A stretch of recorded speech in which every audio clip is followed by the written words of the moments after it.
Welcome to our first presentation of Vickie's Ideas for Titusville. We think it's important for citizens to know what candidates for the mayoral position are proposing. And here is an opportunity for you to hear Vickie presenting her ideas. Hi, I'm Vickie Conklin. I'm a candidate for the Mayor of Titusville, and as I look to the future of Titusville and I talk with the citizens about what they want, I have a number of ideas that would be good for the city and the citizens. I'd like to start this series by sharing the ideas about how we can improve citizens' right to clean water. I know you've heard about this going on. It's important to realize clean water is more than just what's in the drinking water. It's the health of our lagoon, it's the stormwater issues, and the management of the stormwater, and the water that we drink every day. Let's look at this more in detail. Hey, it's Vickie. I wanted to talk with you about the right to clean water because so many people are asking me about that. As we know, the citizens collected petitions 2 years ago. The citizens got all the petitions they needed to get. It got put on the ballot 2 years ago. 82% of us voted yes in favor of the Right to Clean Water Charter Amendment. So many people worked very hard on this. But when the results came back, the City Council decided not to accept those results, but instead decided to protest those and to sue the citizens and say we don't accept the results of this petition. And so what's happening now is over $160,000 has been spent by the city suing us as taxpayers for this. But I want to tell you why it's important. Right now it's still in limbo and we're still fighting this issue. But the right to clean water is not just about what you drink in your glass at night, when you're brushing your teeth, when you're doing everything. But our water bills are still high, is what I hear everyone saying. And yet we can't drink the water. Most of us have filtered systems or drink bottled water. But it's more than about the drinking water. It's about the lagoon. We have a lagoon that needs some work, and there's over 60 agencies working to make that cleaner and better. As Laura Lee Thompson says and explains to me, that the lagoon now is surviving, but it's not thriving. And thriving is critical for the wildlife that's in the lagoon, as well as the cleanliness of the water.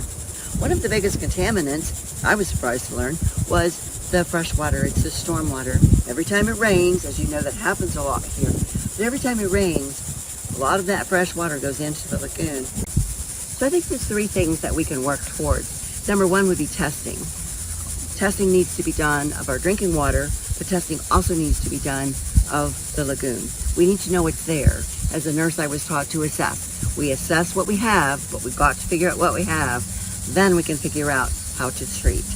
There are many different mechanisms that are happening with the lagoon, but we need to do more. Secondly is that we need to make sure that the fresh water going into the lagoon is minimized. And so that would be the creation of stormwater parks, perhaps 4 or 5 of them throughout our city, to be able to retain and help that water go back in the aquifer, but most of all to prevent it from going into the lagoon. It's one of our major contaminants from what I'm being told by the experts. But the third thing is really important, and is that right to clean water oath. Because the voters did vote for this, but the city has not yet ratified those election results. And I have signed the oath to say that if elected, one of the first actions will be drop that lawsuit, quit suing our residents, our taxpayers, for what we voted to happen. This needs to happen. I've signed the oath, so has Christopher Childs, and so has Megan Moscoso. We're all very dedicated to this cause. There are other members on the city council that are still saying, no, we want to fight this, and actually they're taking it to a third court hearing. That will be held mid-September. So we'll see what happens there. They still want to pursue fighting this issue. We need to have this ratified by the City Council, drop the lawsuit, accept the amendment for the right to clean water. I hope you found the information Vickie presented useful.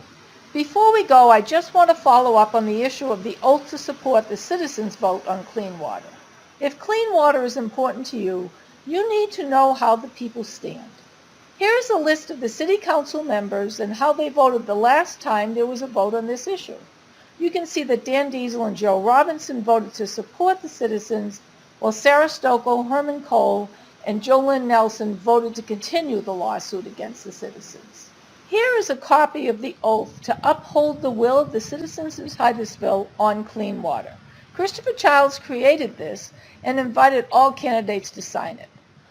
Of the 6 candidates for the mayor and Titusville City Council seats, Vickie Conklin, Megan Moscoso, and Christopher Childs signed the oath to support clean water. Billy Speck, Sarah Stokel, and Andrew Connors did not sign this pledge. The Clean Water Act can be enacted if you elect Vickie Conklin, Megan Moscoso, and Christopher Childs. Thank you for your attention. See you next time.